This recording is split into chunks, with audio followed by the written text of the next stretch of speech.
berbicara menurut hadis Nabi. Yang tidak percaya berarti tidak percaya sama Nabi Muhammad SAW. Ya nggak apa-apa. Sip neraka masih banyak kosong. Karena saya bicara domain saya memang bidang agama. Jadi bicaranya bukan kata saya, tapi kata Al-Quran. Lalu itu kan hadis Nabi Pak Ustadz. Al-Quran apakah ada bicara tentang pohon itu ngomong? Dalam surat Ar-Rahman, wan najmu wasyajaru yasjudan. An-najmu bintang gemintang, wasyajaru pohon-pohon, yasjudan bersujud. Kalau pohon bersujud, lalu bacaan sujudnya apa? Semua bacaan sujud sama.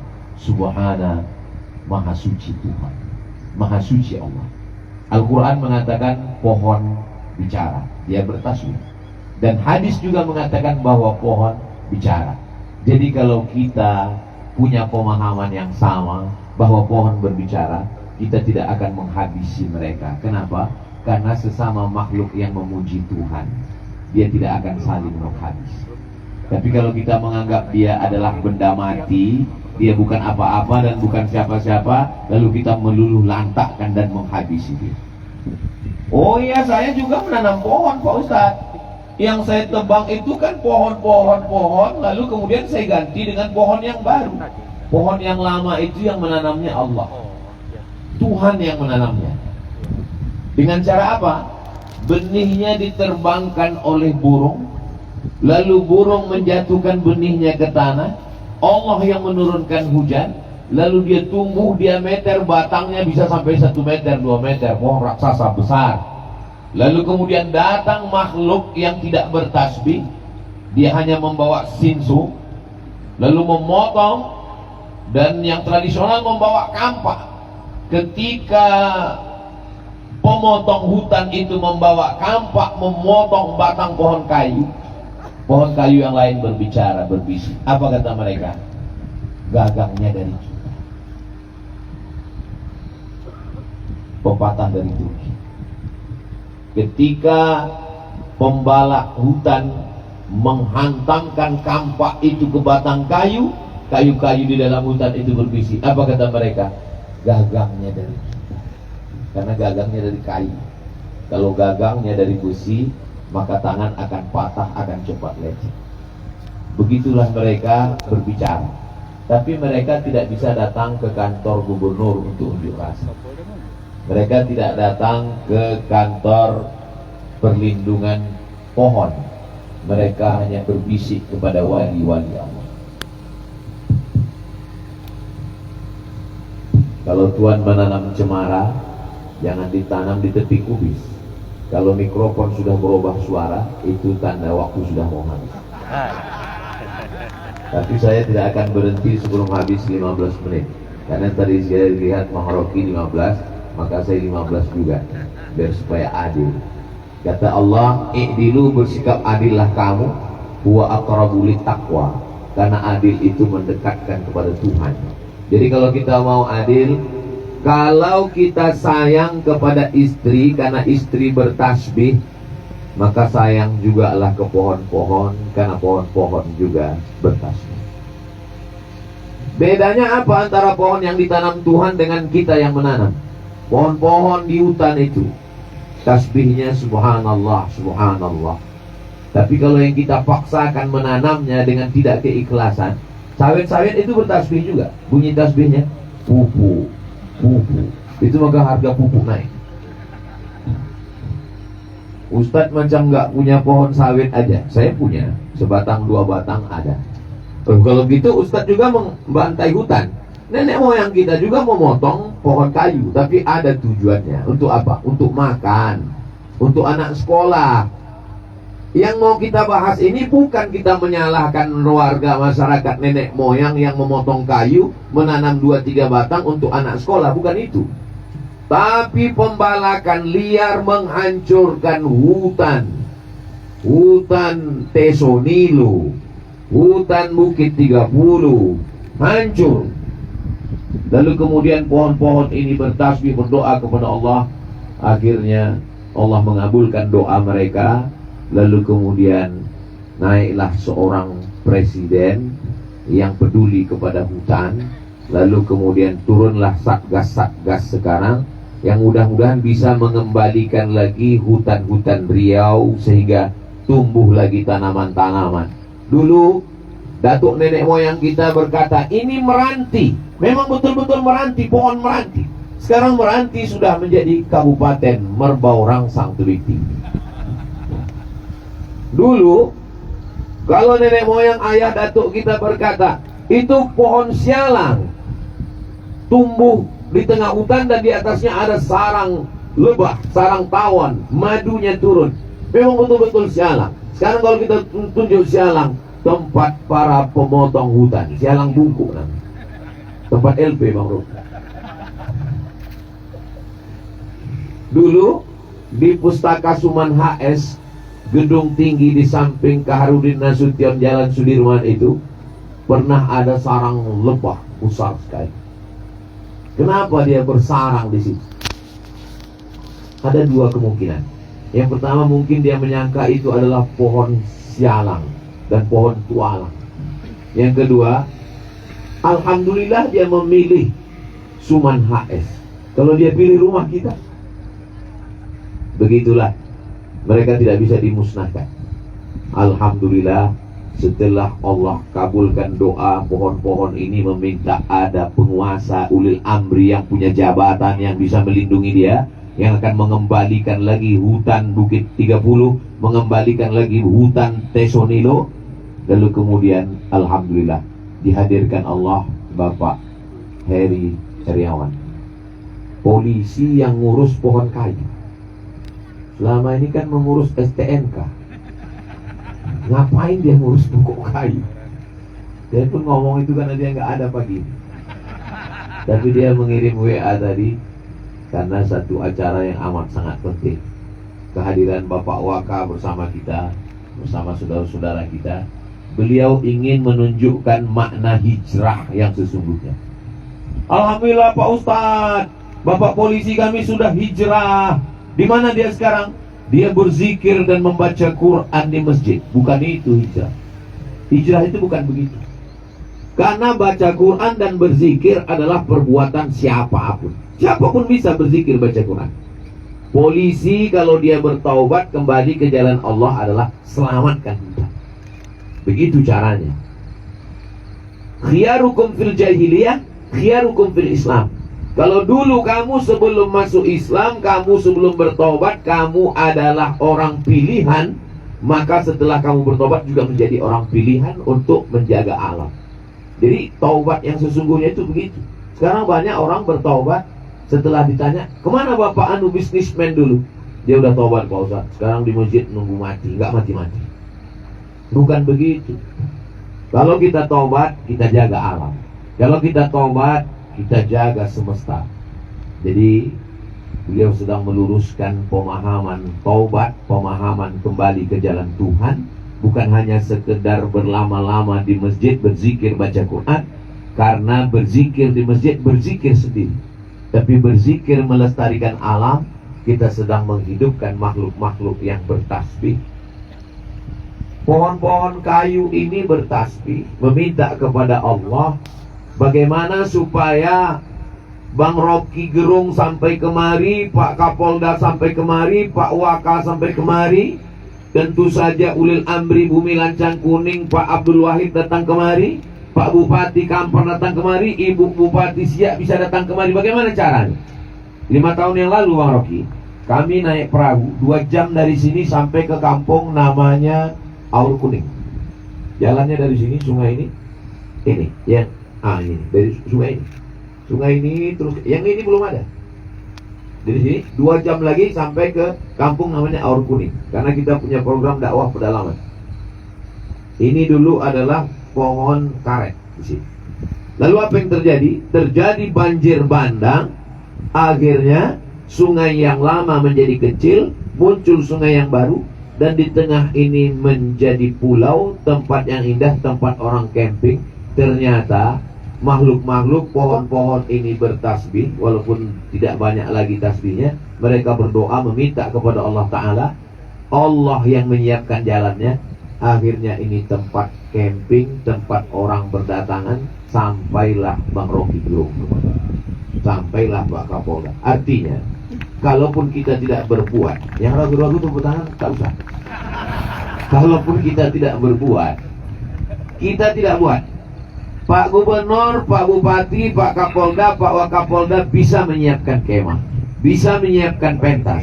Tapi untuk menyiapkan pulau dan membuat sungai berkeliling ini, siapa yang sanggup melakukan? Gak bisa.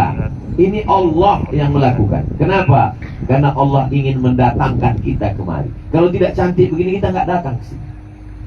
Maka dibuatnya cantik, indah, kita terpesona, terpukau. Akhirnya kita datang, lalu dibuatkan pentas, kita bicara, kita ngomong, direkam, diupload di channel Ustadz Abdul Somad Official. Subscribe, like, share, and comment. Dan diupload di channel Bang Rocky Gerung, diupload nanti dikomentari oleh Mas Hersubeno. Halo, kata dia kan, kita termasuk penikmatnya itu. Supaya apa? Semua alam akan melihat, menyaksikan bahwa pohon-pohon sudah memohon, menangis, merintih, bersimpuh, bersujud kepada Allah.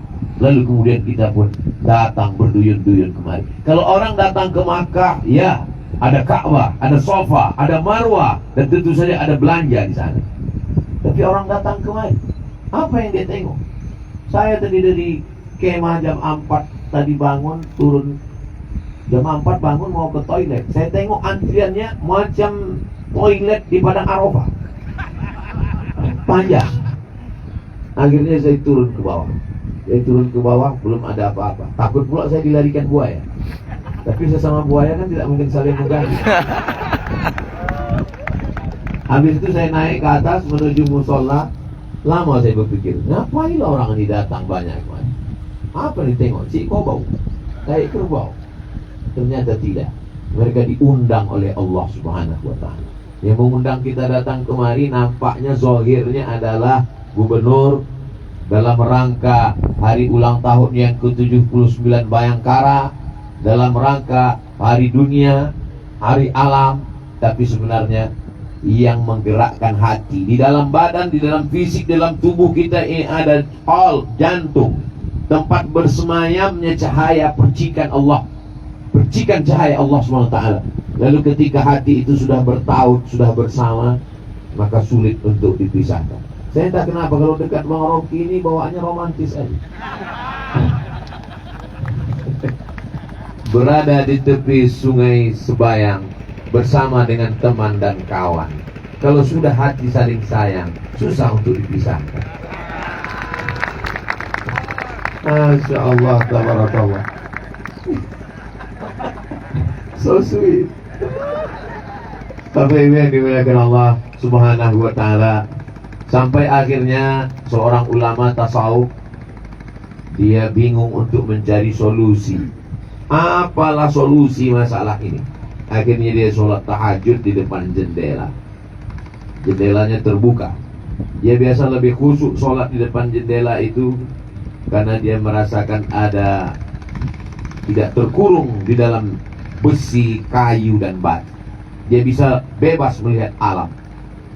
Lalu kemudian ujung tangkai pohon kayu, tunasnya masuk ke celah jendela, berbicara kepada dia, memberikan jawaban-jawaban atas berbagai permasalahan yang tidak dia dapatkan dari manusia.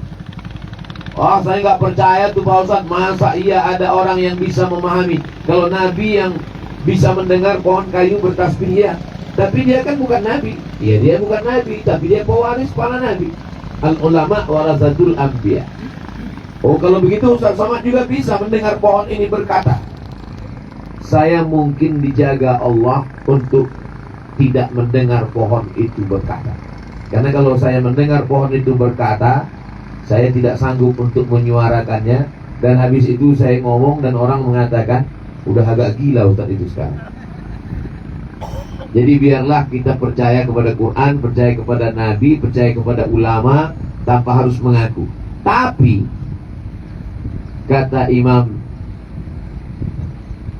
dalam kitab judulnya Al-Lumah. Al-Lumah artinya cahaya yang berkilau. Di situ beliau bercerita, namanya Imam Saraj At-Tusi. Kata Imam At-Tusi, kalau engkau masuk ke dalam hutan, Lalu kemudian ranting-ranting pohon-pohon kayu itu mengucapkan salam kepadamu. Assalamu alayka ya Abdus Somad. Salam sejahtera, kasih sayang Tuhan dan berkah Tuhan untuk. Apakah engkau sudah diangkat menjadi wali Tuhan? Maka tanya hati kecil. Kalau dalam hati kecilmu ada rasa takut kepada Allah, ada rasa sedih dan haru, kenapa pohon-pohon mengadu kepada aku, berarti kau sudah diangkat jadi wali Tuhan. Tapi kalau dalam hatimu ada rasa bangga, akulah orang yang sudah dipilih Tuhan, aku adalah orang hebat, aku punya kelebihan, aku punya karamah, berarti kau wali juga. Tapi bukan wali Tuhan, kau wali setan. Kalau acara kita hari ini mampu menyadarkan umat, menyadarkan bangsa, menyadarkan presiden, menyadarkan pemimpin, memberikan support kepada program-program penjagaan hutan, lalu kita merasa bahwa alam berbisik kepada Allah, lalu Allah memilih hati kita, kita bersyukur, kita takut, berarti kita salah satu orang yang dipilih Allah. Tapi kalau setelah acara ini kita merasa gara-gara kami, gara-gara acara kami kemarin, maka sesungguhnya kita wali juga, tapi kita menjadi wali setan.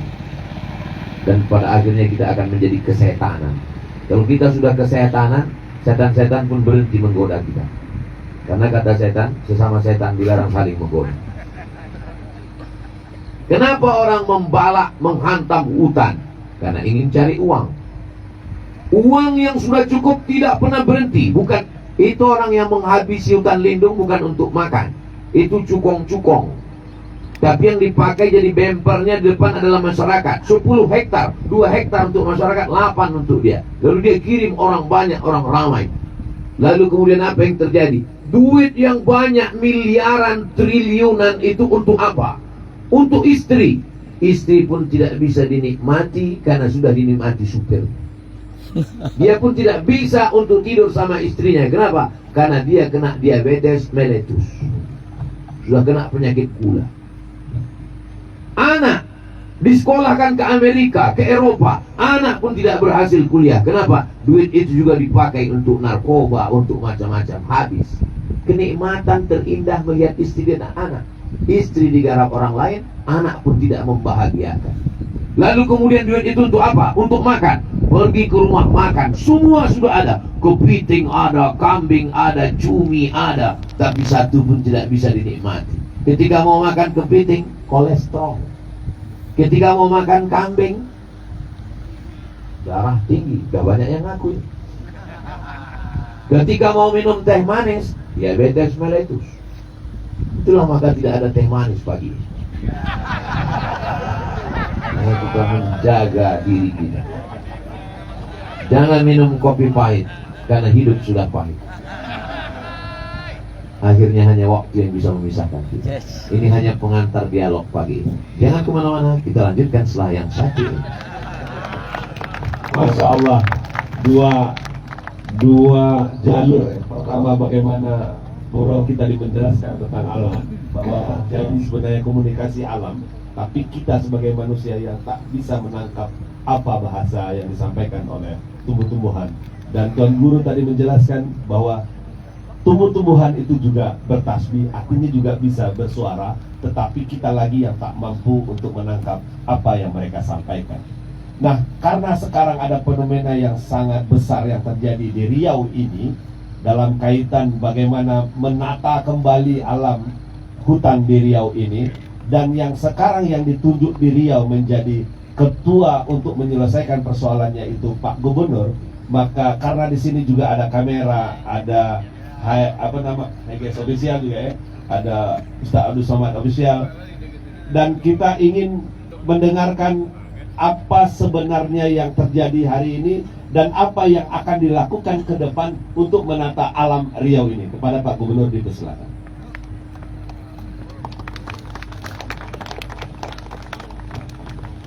Terima kasih. Diskusi hari ini sangat menarik. Yang terhormat, yang kita muliakan Ustaz Abdul Somad, ini teman berpikir Pak Rofi Gerung. Jadi kalau sama Pak Rofi ini harus teman berpikir supaya banyak solusi yang didapatkan. Yang terhormat Pak Wakapolda beserta jajaran, moderator yang saya tadi Ustadz, begitu Pak Rocky sama Ustadz duduk saya tidak khawatir. Begitu moderator duduk agak cemas-cemas saya. Jadi Pak Bupati dan Bu Bupati yang hadir pada kesempatan ini, saya beberapa hari yang lalu dapat tugas untuk menjadi satgas di Provinsi Riau dalam rangka pemulihan lingkungan setelah penertiban dan penguasaan lahan. Kemarin saya melakukan dan menemui para pendemo karena mereka merasa terganggu. Betul kata Pak Rocky dan Ustadz bahwa manusia bisa bicara, orang bisa menyampaikan isi hatinya, tetapi alam selalu diam. Seperti Bu Kuni puisikan tadi bahwa dia menitipkan pesan mungkin lewat tanda-tanda. Di Riau sering kalau hujan sering banjir, itu tanda-tanda bahwa alam mulai protes. Maka menurut saya apa yang disampaikan dan kebijakan Pak Presiden terhadap menata kembali ya hutan-hutan kita dalam rangka reforestasi, saya rasa ini sebuah niat baik untuk keberlanjutan kehidupan. Apa yang disampaikan oleh Ustadz tadi, apa yang membuat kita ini tidak seimbang? Karena keserakahan. Kalau orang zaman dahulu menebang hutan untuk kebutuhan, karena dia ingin bercocok tanam, ingin mempertahankan hidup, sekedar makan, sekedar ingin menyolahkan anak. Tetapi zaman sekarang, di zaman industri ini, sudah hadir yang namanya teknologi dengan keserakahan. Membuka hutan bukan dengan kampak lagi Ustaz, tapi dengan alat-alat berat. Berapa banyak alat berat sudah ditangkap, sudah diamankan. Ini bukti nyata bahwa keserakahanlah yang membuat kita menjadi menanggung akibatnya. Maka penataan kembali ini menjadi penting. Manusia memang perlu kita jaga, kita pelihara, kita lindungi, tetapi alam juga harus ada keseimbangannya. Sehingga apa ekosistem yang kata Bung Rocky tadi bahwa ekosipasi ini menjadi penting karena namanya kita membangun ekosistem dalam ketatanan kehidupan. Sehingga menurut saya diskusi-diskusi seperti ini perlu kita galakkan dalam rangka mengedukasi dan menyadarkan masyarakat bahwa alam ini penting. Begini, Indonesia dianugerahi oleh Tuhan yang luar biasa, sepanjang musim ada fotosintesis 12 jam. Sehingga tumbuh-tumbuhan ini mudah hidup karena di era tropis. Tetapi ada hal yang mengkhawatirkan kita bahwa bumi kita ini di Riau terutamanya di Sumatera terdiri lahan gambut. Kalau bukaan lahan gambut ini tidak ada tutupannya, dia akan mengeluarkan karbon lebih banyak. Maka ozon akan bolong, Pak.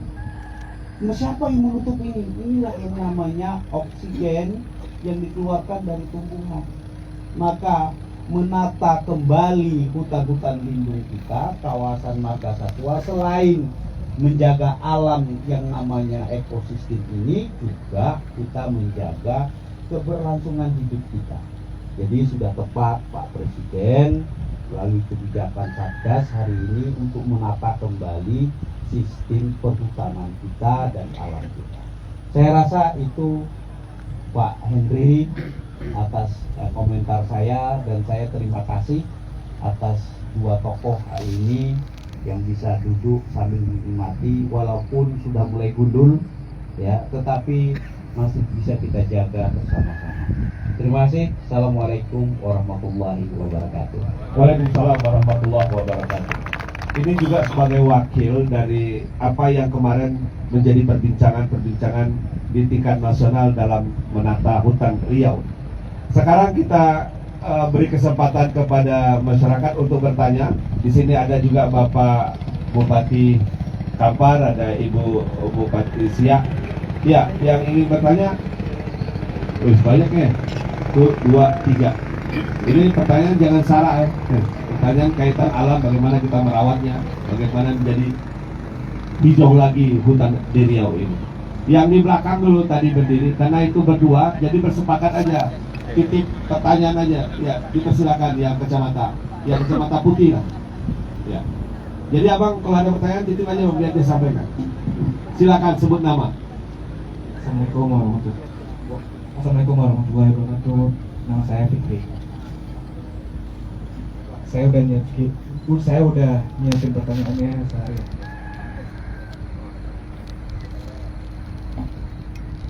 Mohon maaf agak sedikit dulu.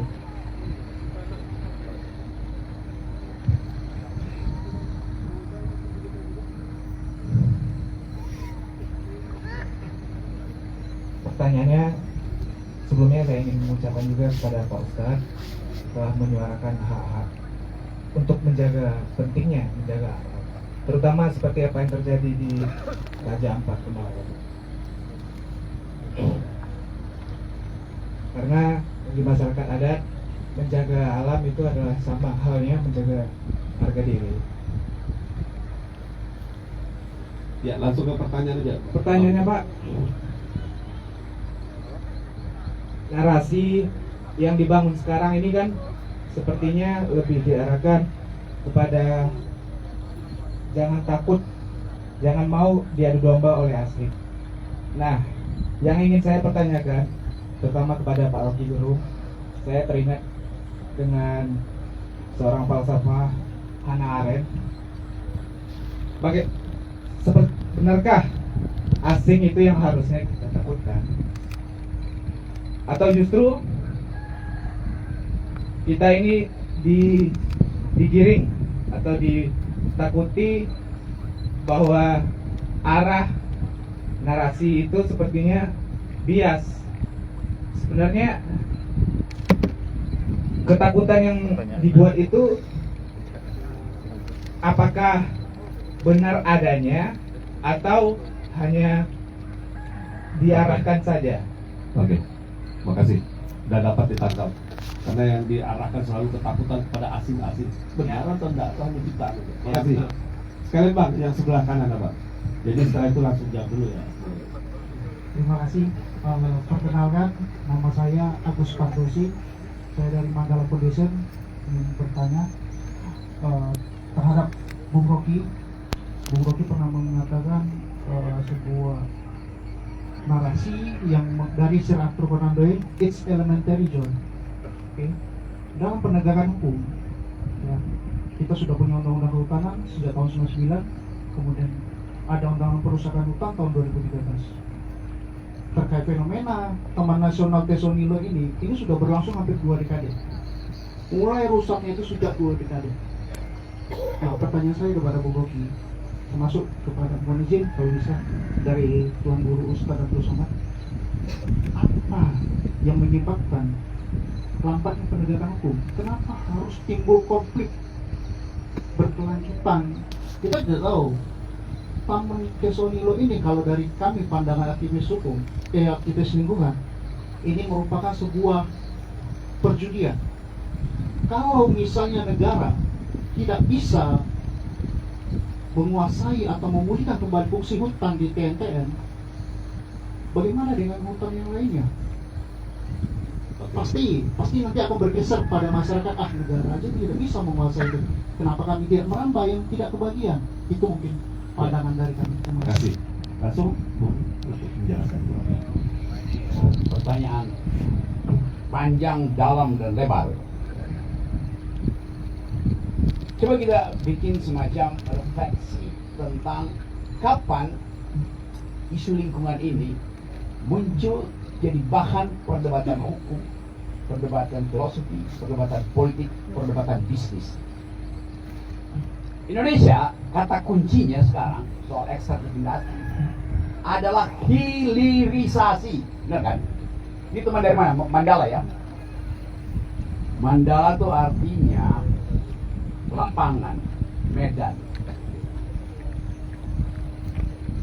Kalau saya lagi naik gunung itu saya pasti ketemu Mandala. Tapi yang disebut Mandala dia bisa jadi medan perang juga. Dia bisa jadi medan apa aja. Tapi sesuatu yang intim dengan kata Mandala juga di dalam bahasa Sanskerta, Vayam Mahazaubagya Vamsa, itu namanya Mandala. Vayam Mahazaubagya Vamsa, artinya after all we are a big and happy family. Bahasa Sanskertanya ini dimakan oleh Pauster. Bahasa Arabnya apa? Jadi kita coba lihat tadi kegelisahan kita tentang makin lama deposit nilai di dalam lingkungan itu drop, sementara akumulasi bisnisnya yang hidup. Dan itu yang terjadi, deposit nilai value masyarakat adat, hak pohon segala macam itu, keindahan batinnya itu hilang. Lalu kita tonton akumulasi. Terus yang bisa perbandingan sedikit ya, karena ada pasti kekalangan LSM di British. Di zaman Presiden Soeharto, Orde Baru, yang diambil dari alam itu bahkan diizinkan oleh Orde Baru untuk HPH dulu. Tapi kalkulasi yang dibuat pada waktu itu, silahkan oligarki ambil karena Indonesia butuh devisa ekspor. Yang balik ke Indonesia itu masih 37 sampai 43%. Zaman SBY tinggal 27%.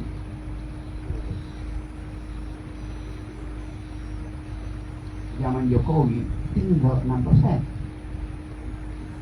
Jadi kita lihat konsekuensi dari upaya untuk mempush pertumbuhan ekonomi menyebabkan ekologi itu dieksploitasi.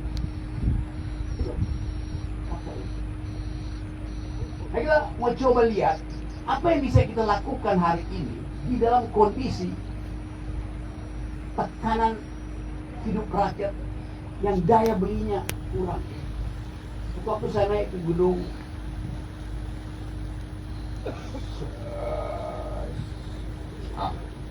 Sumbing, Jawa Tengah, jalan pelan-pelan, ketemu dengan seorang ibu umur 70 tahun di ketinggian 2.500. Ibu, ngapain bu?